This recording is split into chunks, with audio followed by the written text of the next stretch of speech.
Hello friends, welcome to our channel exam tools.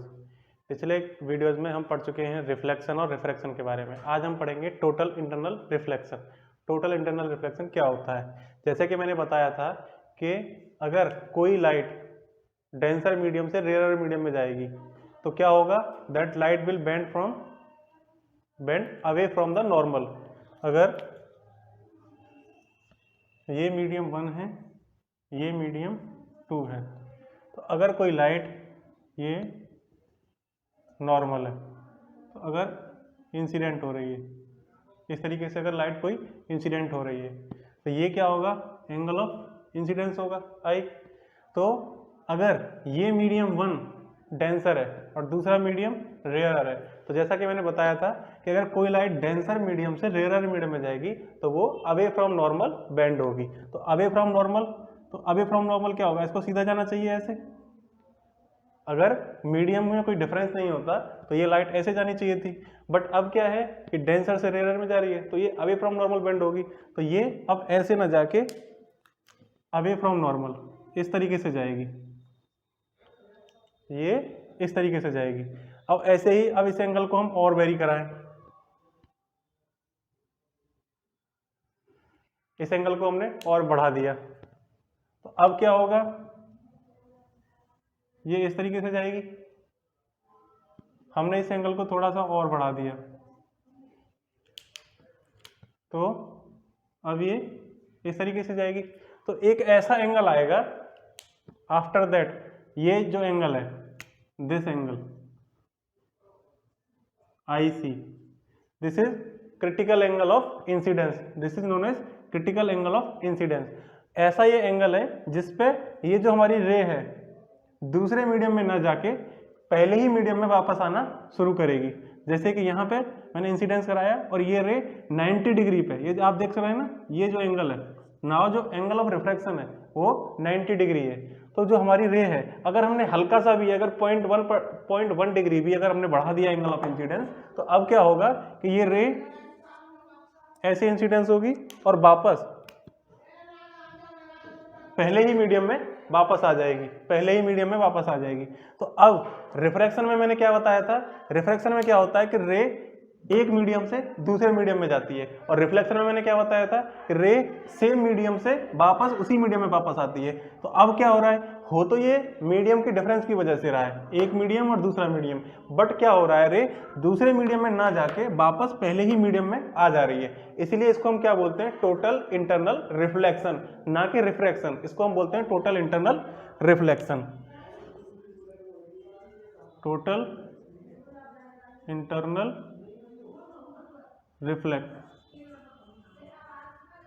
Reflection, इसको हम बोलते हैं टोटल इंटरनल रिफ्लेक्शन या TIR। तो ये टोटल इंटरनल रिफ्लेक्शन हुआ। जैसे कि मैंने आपको पहले भी बताया था by Snell's law. Snell's law से क्या होता है?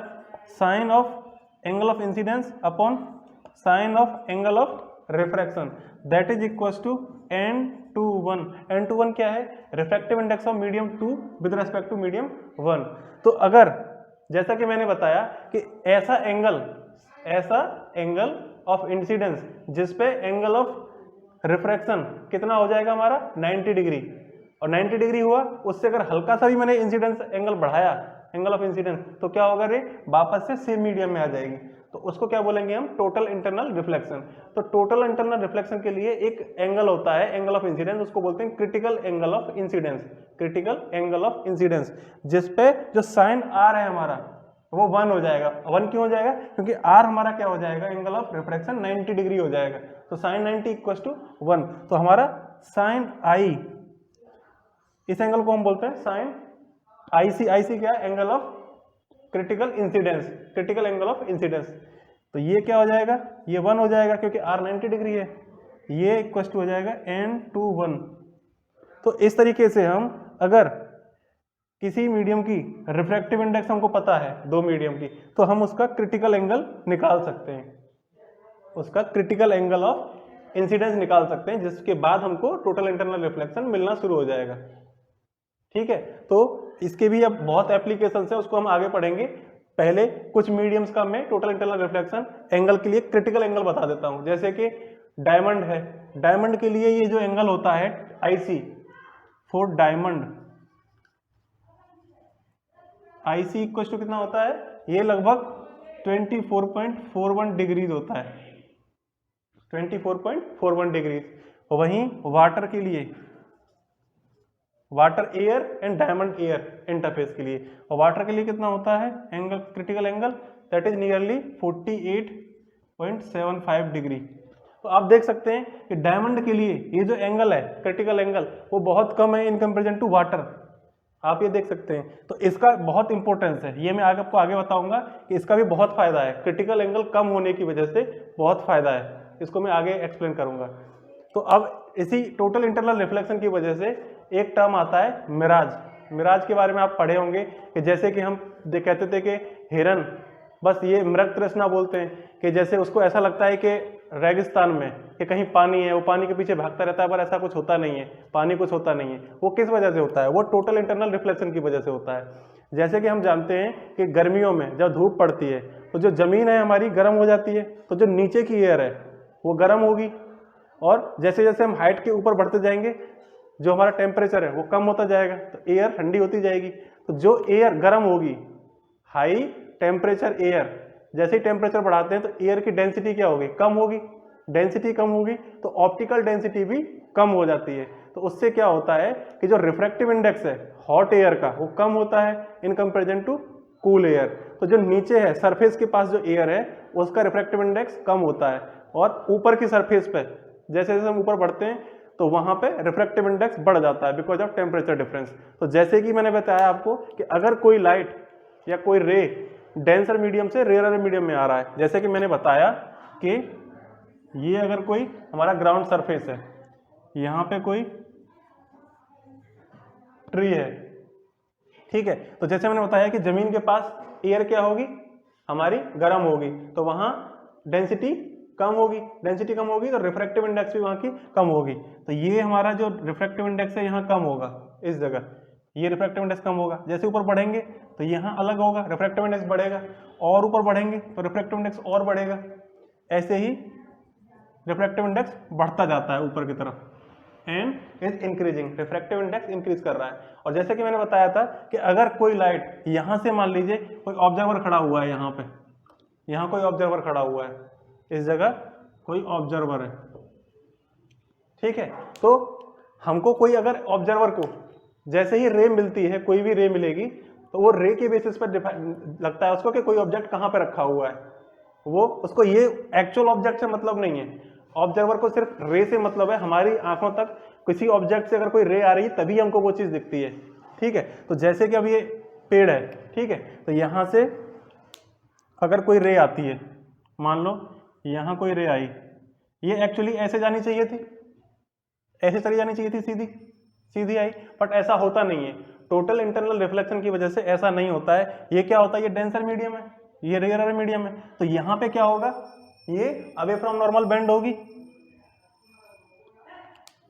यहां अवे फ्रॉम नॉर्मल बेंड होगी, इस तरीके से जाएगी। फिर अगेन यहां फिर से ये वही केस बन जाएगा, ठीक है, यहां फिर से डेंसर रेयर मीडियम, फिर ये अवे फ्रॉम नॉर्मल बेंड होगी, ठीक है। तो अब यहां पे अगर क्रिटिकल एंगल रीच हो गया, हमारा क्रिटिकल एंगल अगर रीच हो गया तो क्या करेगी ये लाइट, ऐसे ना जाके वापस सेम मीडियम में आ जाएगी। इसी को टोटल इंटरनल रिफ्लेक्शन बोलते हैं हम, कि लाइट दूसरे मीडियम में ना जाके सेम मीडियम में आ गई। तो ये अब इस ऑब्जर्वर को क्या लगेगा, ऑब्जर्वर के पास यहां से लाइट आ रही है, तो वो क्या करता है, उसको एक्चुअल ऑब्जेक्ट से मतलब नहीं है, एक्चुअल ओरिजिन से मतलब नहीं है कि रे की ओरिजिन कहां से हुई थी। उसको जो फाइनली जो रे मिल रही है वो उसको केवल पीछे एक्सटेंड करता है, उसके बेसिस पर डिस्टेंस का अनुमान लगाता है कि डिस्टेंस कहां पे है, ऑब्जेक्ट कहां पे है। तो वो क्या करेगा, इसको पीछे की तरफ इसको एक्सटेंड करेगा, तो उसको क्या लगेगा कि ये जो पोर्शन है वो यहां पे है पेड़ का, तो उसको क्या लगेगा कि इस पेड़ की जो ट्री है उसकी ये इमेज बन रही है। और आप भी जानते हैं किसी चीज की इमेज कब बनती है, या तो कोई नीचे सरफेस हो, वाटर हो, या फिर कोई मिरर हो। तो अब इसको क्या लगता है, हिरन को या किसी भी कोई भी आदमी है उसको क्या लगेगा कि यहाँ पे कोई वाटर बॉडी है, ठीक है। तो इसी को क्या बोलते हैं, मृग तृष्णा बोलते हैं। तो हिरण को क्या लगता है रेगिस्तान में कि यहाँ पे कोई वाटर बॉडी है, उसमें ये ट्री का इमेज बन रहा है, तो वो उसी के तलाश में बस भागता रहता है। बट ऐसा होता नहीं है, यहाँ कोई वाटर बॉडी नहीं है, ये टोटल इंटरनल रिफ्लेक्शन की वजह से इसकी उस ऑब्जर्वर को इमेज दिखती है सैंड में। तो ये रेगिस्तान या वो हॉट प्लेसेस पे होता है समर के टाइम पे मेनली। तो ये होता है मिरैग। मिरैग क्यों होता है वो तो बता चुका हूँ, टोटल इंटरनल रिफ्लेक्शन की वजह से। तो ये रीजन होता है टोटल इंटरनल रिफ्लेक्शन की वजह से मिरैग का। अब आगे पढ़ेंगे हम डायमंड का। अब डायमंड के बारे में तो आप जानते ही हैं कि डायमंड बहुत ज्यादा चमकता है। उसकी कीमत क्यों होती है, क्योंकि उसमें क्या होता है कि कोई भी लाइट जाती है तो उसमें बहुत सारे रिफ्लेक्शंस होते हैं, internal reflections. Total internal reflection बहुत सारे होते हैं, तो उसकी वजह से उसकी जो ब्रिलियंस होता है, वो चमक होती है, बहुत अच्छी होती है, इसीलिए उसकी कीमत बहुत ज्यादा होती है, इसीलिए उसको लोग देखना पसंद करते हैं, अच्छा लगता है। और उस डायमंड कटर क्या होते हैं, डायमंड कटर जो मैन होते हैं उसमें ऐसे कट करते हैं ऐसी पोजीशन पे जिससे कि जो टोटल इंटरनल रिफ्लेक्शन है और बढ़ जाए, तो उसका ब्रिलियंस या चमक और बढ़ जाए। तो ऐसा किया जाता है। अब मैंने जैसे आपको बताया कि डायमंड का इंटरनल ये जो क्रिटिकल एंगल ऑफ इंसिडेंस है वो कितना है, 24.42 है। ये वाटर के कंपैरिजन में या और चीजों के कंपैरिजन में बहुत कम है। तो अगर एक बार डायमंड के अंदर हमने लाइट इंसिडेंट करा दी तो उसमें जो टोटल इंटरनल रिफ्लेक्शन होने की प्रोबेबिलिटी बहुत ज्यादा होगी, क्योंकि उसको क्रिटिकल एंगल क्या है, बहुत कम है। ठीक है, तो ये इजीली अचीवेबल है, ये एंगल हमको इजीली मिल सकता है। तो जैसे ही लाइट इंसिडेंट होती है तो उसमें बहुत सारे टोटल इंटरनल रिफ्लेक्शन होते हैं और उसकी वजह से एक बहुत चमक या ब्रिलियंस दिखाई देता है हमको डायमंड में। तो अभी तक हम डायमंड के बारे में पढ़े थे कि डायमंड में ब्रिलियंस क्यों होता है, क्यों इतनी चमक होती है, वो टोटल इंटरनल रिफ्लेक्शन की वजह से होती है। अब हम पढ़ेंगे प्रिज्म के बारे में। प्रिज्म का ये क्या है, ये भी टोटल इंटरनल रिफ्लेक्शन पे ही काम करता है, ये उसी का एप्लीकेशन है। तो क्या होता है एक्चुअली कि अगर हमको बहुत सारे एप्लीकेशंस में ऐसा होता है कि हमको लाइट को या तो मतलब वर्टिकल कोई ऑब्जेक्ट है उसको हॉरिजॉन्टल उसकी इमेज चाहिए होती है हमको, या फिर हमको बिना उसका साइज चेंज किए उसकी डायरेक्शन चेंज करनी रहती है किसी भी ऑब्जेक्ट की, हमको इस तरीके से अपने पर्पज के लिए, डिफरेंट पर्पज के लिए। तो उसके लिए क्या करते हैं, हम प्रिज्म यूज करते हैं। तो जैसे कि प्रिज्म में हम अलग अलग एंगल पे, प्रिज्म में हम 90 डिग्री या 180 डिग्री का हम डिफ्लेक्शन अचीव कर सकते हैं, 190 डिग्री या 180 डिग्री के लिए। तो उसके लिए क्या होता है, टोटल इंटरनल रिफ्लेक्शन, वो बहुत इंपॉर्टेंट होता है। तो जैसे पहले केस में जब अगर हमको 90 डिग्री या 180 डिग्री का हमको क्या चाहिए, 90 डिग्री या 180 डिग्री पर डिफ्लेक्शन चाहिए या डेविएशन चाहिए, तो उसके लिए क्या है कि जो रिफ्रैक्टिव इंडेक्स है वो या क्रिटिकल एंगल ऑफ इंसिडेंस है वो क्या होना चाहिए, 45 डिग्री से काफी कम होना चाहिए, तभी हमको ऐसा मिलेगा। मैं जैसे अभी एक्सप्लेन करता हूं। जैसे कि अगर कोई ऑब्जेक्ट है, ये ऑब्जेक्ट है, वर्टिकल ऑब्जेक्ट है, ठीक है, तो अब मेरे को वर्टिकल ऑब्जेक्ट इसकी हमको हॉरिजॉन्टल इमेज चाहिए, हॉरिजॉन्टल इमेज चाहिए। तो इसके लिए हम क्या कर सकते हैं, हम इसके लिए एक प्रिज्म यूज कर सकते हैं। तो जैसे कि मैंने मान लिया ये प्रिज्म यूज किया, ये प्रिज्म मैंने यूज किया, तो इससे यहां से ये लाइट जाएगी यहां पे, ठीक है। अब ये सरफेस है, यहां से क्या होगा, ये एक मीडियम है, ये दूसरा मीडियम है, तो यहाँ पे क्या होगा, टोटल इंटरनल रिफ्लेक्शन होगा। तो उसकी वजह से क्या होगा, यहां से ये इधर की तरफ लाइट जाएगी, ये नॉर्मल है, ठीक है। तो दूसरा, इसका दूसरा पोर्शन यहां है, यहां से भी नीचे लाइट जाएगी। तो ये पोर्शन अब हमारा यहां आ गया, ये अगर A मानता हूं मैं, इसको B मानता हूं, तो ये A डैश हो गया, ठीक है, ये B था, ये B डैश हो गया, ठीक है। तो अब इस तरीके से हमारा जो पोजीशन था ये वर्टिकल था, अब हमको जो इमेज मिल रही है वो हॉरिजॉन्टल मिल रही है। ये किस वजह से हो रहा है, यहाँ इस सरफेस पे, यहाँ पे क्या हो रहा है, टोटल इंटरनल रिफ्लेक्शन हो रहा है। तो इसके लिए अगर क्रिटिकल एंगल 45 डिग्री से कम हुआ, मान लीजिए क्रिटिकल एंगल 45 डिग्री से कम हुआ या ज्यादा हुआ, 45 डिग्री से ज्यादा हुआ, तो अगर 45 डिग्री से ज्यादा हुआ, हम यहाँ पे कितने एंगल पे इंसिडेंट करा रहे हैं, ये 45 डिग्री है, ये जो एंगल है 45 डिग्री है एंगल ऑफ इंसिडेंस। तो अगर क्रिटिकल एंगल 45 से ऊपर होगा तो ये क्या हमको यहाँ मिलेगी, नहीं मिलेगी, ये क्या करेगी, दूसरे मीडियम में चली जाएगी, दूसरे मीडियम में चली जाएगी लाइट। तो उसके लिए अगर हमको यहाँ से इसको रिफ्लेक्शन चाहिए तो उसके लिए क्या करना पड़ेगा हमको, इसका क्रिटिकल एंगल कितना होना चाहिए, 45 डिग्री से कम होना चाहिए, ठीक है। और यही होता है जो प्रिज्म होता है उसका क्रिटिकल एंगल लगभग 41 डिग्री के आसपास होता है, इसलिए हम प्रिज्म का यूज करके लाइट को डेविएट कर सकते हैं 90 डिग्री पे। आप देख रहे हैं ना, ये 90 डिग्री पे डेविएशन मिल रहा है हमको प्रिज्म की वजह से। ऐसे ही और भी तरीके हैं, जैसे कि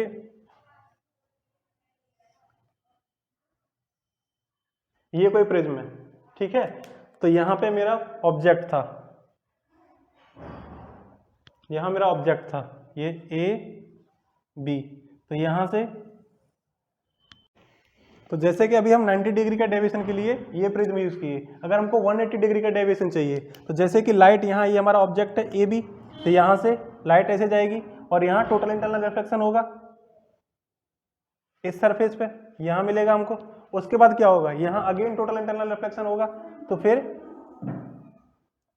यहाँ मूव हो जाएगा ऐसे ही इस पॉइंट से यहाँ, उसके बाद ये यहाँ जाएगा, ठीक है, टोटल इंटरनल रिफ्लेक्शन होगा, फिर यहाँ अगेन इस सरफेस पर टोटल इंटरनल रिफ्लेक्शन होगा, तो ये इस जगह आएगा। तो अब हमारा आप देख सकते हैं ये ए पॉइंट था, ये यहाँ से दो टोटल इंटरनल रिफ्लेक्शन के बाद यहाँ आ गया, ये ए डैश हो गया। ऐसे ही ये बी पॉइंट था, ये यहाँ से दो रिफ्लेक्शन के बाद कहाँ आ गया, यहाँ आ गया बी डैश। तो ये हमारा ऑब्जेक्ट पहले ऐसे था, अब हमारा ऑब्जेक्ट ऐसे हो गया। तो ये क्या हुआ, पोजीशन इसकी चेंज हो गई और इसका डायरेक्शन, ये पहले क्या था, इरेक्ट था, अब क्या हो गया, अपोजिट हो गया, ठीक है। तो ये इस तरीके से हम प्रिज्म से ये भी अचीव कर सकते हैं कि अगर किसी ऑब्जेक्ट को हमको वर्टिकली अपोजिट उसकी इमेज चाहिए तो हम वो भी अचीव कर सकते हैं प्रिज्म की हेल्प से। और भी हम, जैसे हमको केवल डायरेक्शन चेंज करनी है उस प्रिज्म की, जैसे कि अगर हम कोई ट्रेपेजॉइडल टाइप का प्रिज्म यूज करते हैं,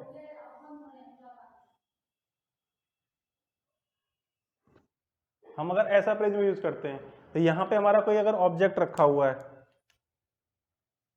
ये हमारा कोई ऑब्जेक्ट है ए बी,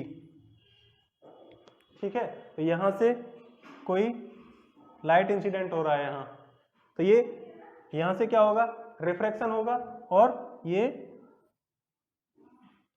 ऐसे जाएगा, ठीक है। अब यहाँ क्या होगा, टोटल इंटरनल रिफ्लेक्शन होगा, टोटल इंटरनल रिफ्लेक्शन होगा, तो उसकी वजह से ये ऐसे मूव करेगा। ऐसे ही यहाँ से भी, यहाँ सेम, क्योंकि ये एंगल सेम है, मीडियम भी सेम है, तो जो सेम एंगल पे रिफ्रैक्ट होगा यहाँ से भी, तो ये लाइन फिर से पैरेलल जाएंगी। उसके बाद फिर यहाँ से टोटल इंटरनल रिफ्लेक्शन होगा, फिर से अगेन, अब यहाँ से ये ऐसे वापस चले जाएंगे। तो जो पहले ए बी था, ठीक है, अब यहाँ से ए पॉइंट यहाँ आ गया हमारा ए डैश, ये बी पॉइंट था, ये यहाँ आ गया, तो हमारा जो ऑब्जेक्ट था अब उसकी इमेज कहाँ पे बन जाएगी, इस जगह इमेज बन जाएगी। तो ये किस पे वर्क करता है, ये भी वर्क करता है हमारा टोटल इंटरनल रिफ्लेक्शन पे। These are the applications of total internal reflection. तो प्रिज्म की हेल्प से हम 90 डिग्री या 180 डिग्री का डिफ्लेक्शन अचीव कर सकते हैं, ठीक है।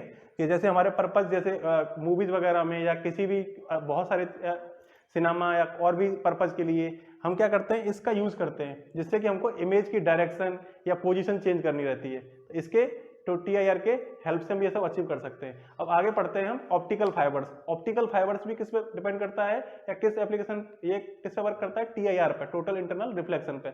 उसमें क्या होता है एक्चुअली कि हम जो डाटा कोई ट्रांसमिट करते हैं तो उसमें लॉस बहुत ज़्यादा होता है, तो ऑप्टिकल फाइबर की हेल्प से हम उस लॉस को, जो हमारा इंटेंसिटी का लॉस है, उसको हम बहुत कम कर सकते हैं with help of total internal reflection और या फिर ऑप्टिकल फाइबर्स। ऑप्टिकल फाइबर्स में क्या होता है, TIR होता है। उसमें क्या करते हैं हम एक्चुअली, एक डेंसर मीडियम, एक वो होता है ग्लास स्लैब होता है या फिर हमारा पाइप होता है, ग्लास पाइप, उसके ऊपर हम कोटिंग करते हैं, कैसे मीडियम की, रेयरर मीडियम वाली कोटिंग करते हैं, रेयरर मीडियम की। तो उससे क्या होगा, अब जैसे मैंने आपको बताया अगर कोई लाइट डेंसर मीडियम से रेयरर मीडियम में जा रही है तो उससे क्या होगा, हमको टोटल इंटरनल रिफ्लेक्शन मिलेगा। तो ऑप्टिकल केबल में इसी का ये हमारा ऑप्टिकल केबल है, ऑप्टिकल केबल है। ये हमारा डेंसर मीडियम है, ये डेंसर मीडियम है। इसके बाहर बाहर कोटिंग रहती है रेयरर मीडियम की, ये रेयरर मीडियम है। तो अगर कोई लाइट इंसिडेंट हो रही है हमारी, इस जगह इंसिडेंट हुई लाइट, हमने कोई सिग्नल भेजा और वो यहाँ इंसिडेंट हुआ, तो अब because of total internal reflection ये वापस यहाँ आएगा, ऐसे ही यहाँ पर टोटल इंटरनल रिफ्लेक्शन होगा तो ये ऐसे जाएगा। तो ऐसे ही हमारा सिग्नल ट्रेवल करता है आगे की तरफ, और इस केस में जो हमारा लॉस होता है, लॉस ऑफ इंटेंसिटी, वो बहुत कम होता है। तो this is the application of TIR, total internal reflection. तो इसकी वजह से हम जो लॉस है हमारा ट्रांसमिशन का, डाटा एंड ट्रांसमिशन का, वो बहुत कम कर सकते हैं। तो अब अगली वीडियो में हम पढ़ेंगे लेंसेज के बारे में। Thank you for watching.